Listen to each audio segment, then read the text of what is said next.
pour cette recette, il vous faudra 200 g de farine, 130 g d'amandes moulues, une cuillère à café de levure chimique, 100 g de cassonade ou de sucre de canne, un sachet de sucre vanillé, une cuillère à café de cannelle, un peu de muscade moulue, 130 g de beurre fondu, un œuf. Et puis pour la garnir, il faudrait de la confiture de gratte-cul, d'églantine ou de cynorrhodon. Chez nous, on appelle ça le buttermousse. Alors chez nous, on a une confiturière, Beyer, qui nous en fait des très bonnes. Si vous n'aimez pas ou si vous ne trouvez pas, c'est pas super évident à trouver ce genre de confiture, vous pouvez le remplacer par une confiture de framboise qui va très bien aussi. Et après, pour dorer, il nous faudra un jaune d'œuf avec une petite goutte de lait. Dans mon mixeur, je vais mélanger ma farine, la poudre d'amande, la cuillère à café de levure chimique, le sachet de sucre vanillé, le sucre de canne, la cuillère à café de cannelle et un peu de noix de muscade râpée. Et je vais mélanger tout ça à sec.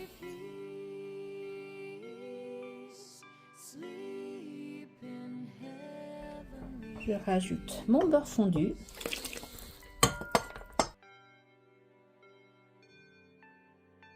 Et mon œuf entier.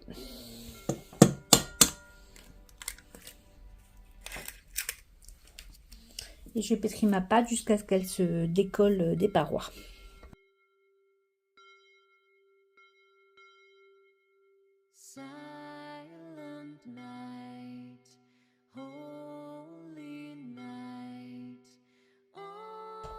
Une fois qu'elle se décolle bien des parois, je la rassemble en boule, je la filme et je vais la placer au réfrigérateur.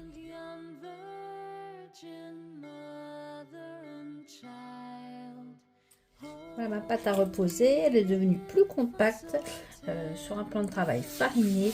Je vais la baisser sur une épaisseur à peu près de 3 mm.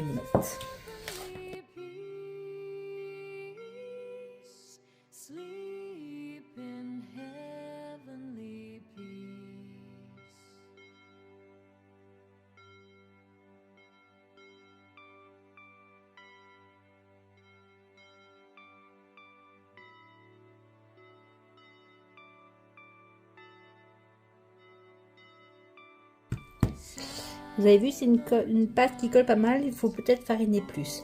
Et comme pour les bredelles d'avant-hier, il faut une base et un couvercle. Donc on va couper autant de bases que de couvercles.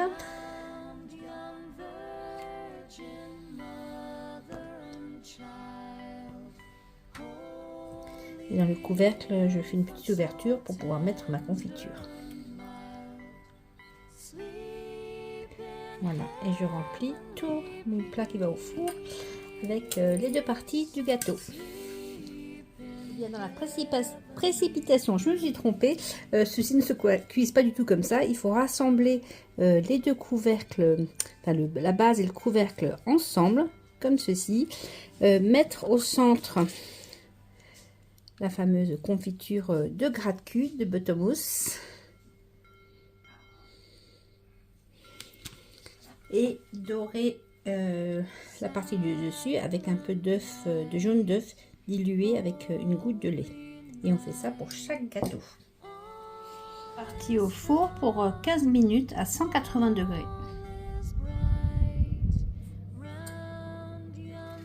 Avant de vous parler de ces délicieux mini beans, je voulais vous montrer, hier il me restait du macaronnage de noix de mes Kleibredele et je les ai fait croûter et je les ai fait cuire 10 minutes à 180 degrés et ça nous donne comme ça des jolis macarons qu'on peut manger tels quels ou en mettre deux ensemble avec entre un peu de pâte à tartiner par exemple. Voilà. Alors aujourd'hui les mini beans, c'est une forme miniature de la tarte la Linzer-Torte. Là, nous partons aujourd'hui en Autriche. Vous avez vu, mon petit café est dans une petite tasse autrichienne. Voilà. Alors, Linz, c'est une ville au nord de l'Autriche, pas très loin de la Tchéquie. Et c'est une tarte qu'on fait souvent là-bas en grand format avec des croisillons de pâte, la même pâte que le dessous, par au-dessus, avec des confitures. Comme je vous ai dit, de groseilles, de gratte-cul, de framboises, de mûres. C'est très réputé et très recherché là-bas. Et puis pour celles qui ont Instagram, je mettrai la musique Stille Nacht, Douce Nuit, Sainte Nuit, parce que c'est maintenant une chanson qui est au patrimoine immatériel de l'UNESCO de l'humanité. Et elle a été créée aussi en Autriche, à Oberndorf, c'est près de Salzbourg. Voilà, et c'est une chanson de Noël que j'aime beaucoup, qui a été maintenant traduite dans toutes les langues possibles et imaginables. Voilà, un peu d'histoire, un peu de géographie pour nos petits mini-lins aujourd'hui. On en goûte un?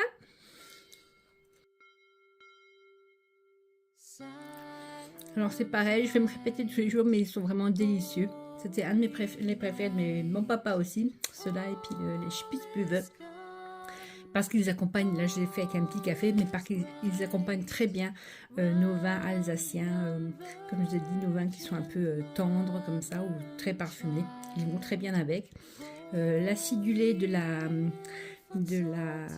confiture de gratte-cul relève un peu la pâte qui sent fort la cannelle quand même, il faut aimer la cannelle, mais un délice. Voilà, et bien sur cette bonne dégustation, je vous dis à demain pour le bradel du jour.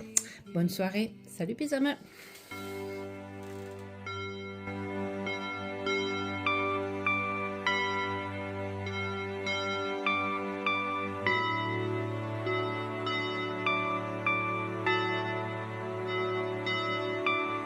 Silent night, oh.